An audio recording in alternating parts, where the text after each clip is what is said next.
السلام عليكم ورحمة الله وبركاته، عاملين ايه؟ يا رب تكونوا بخير.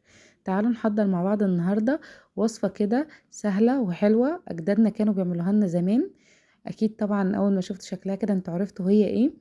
يلا بينا نشوف ايه هي وايه المقادير معانا فول مدشوش. جبته وغسلته كويس ونقعته لمدة ساعة. بعد كده هستخدمه. معايا هنا بقى ورق كزبرة وبقدونس، ملح، شطة، كمون، رشة نعناع، معلقة ملوخية ناشفة، وزيت، وبصلة كده لوحدها، وبصلتين كده متقطعين، والفول المدشوش بتاعنا، والثوم. معلقة الملوخية اللي معايا دي ملوخية ناشفة. خدت البصلة بقى اللي لوحدها دي بشرتها كلها سوي بعضها. عايزة تعمليها على بالسكينة كده براحتك، عايزة تبشرها زي انا ما بشرتها كده براحتك. هنزل بقى بحبة زيت حلوين كده في حلة على النار. وبعد كده هنزل اول ما يسخن هنزل بالبصل بتاعي، هكرمله كده اخليه يصفر كده ويبقى زي بتاع الكشري كده معانا. بس مش هضيف له اي حاجة خالص، هو البصل هنزل بيه في الزيت على طول. بعد كده هخرجه الزيت ده بقى هو اللي هنستخدمه في البصارة، هنعمل بيه البصارة. جبت حلة على النار كده ونزلت فيها بالفول، وهنزل عليها بقى بالبصل والبقدونس والكزبرة والثوم، كل المكونات بتاعتي هنزل بيها، والملح والكمون والثوم.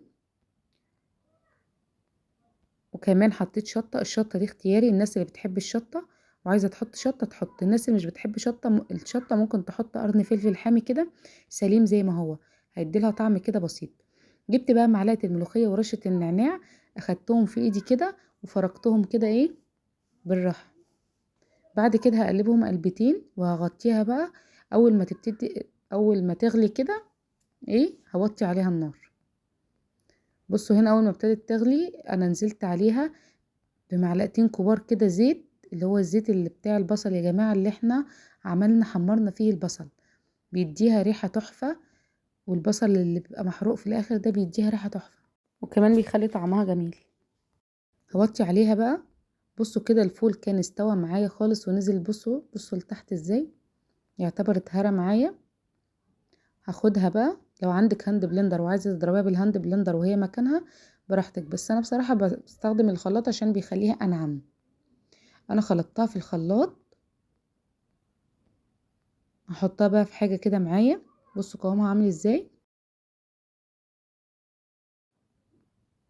جبت بقى نفس الحله بقى بتاعتي وهنزل فيها برضو بحبه زيت اللي احنا حمرنا فيه البصل.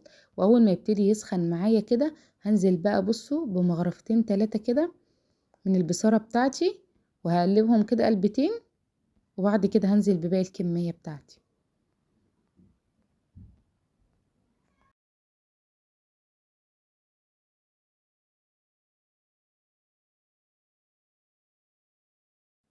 اول بقى ما تبتدي تغلي كده هنزل عليها بشوية كمون تاني، واظبط بقى الملح بتاعنا.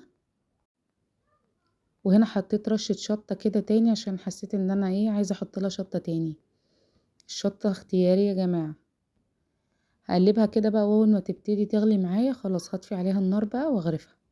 بصوا هي كده خلصت معايا. البصل ده عايزة تعمليه براحتك برضو، دي حاجة اختيارية. عايزة تعمليها كده من غير بصل برضو تمام. بصوا شكلها عامل ازاي وقوامها عامل ازاي، جميلة. جربوها وان شاء الله تعجبكم.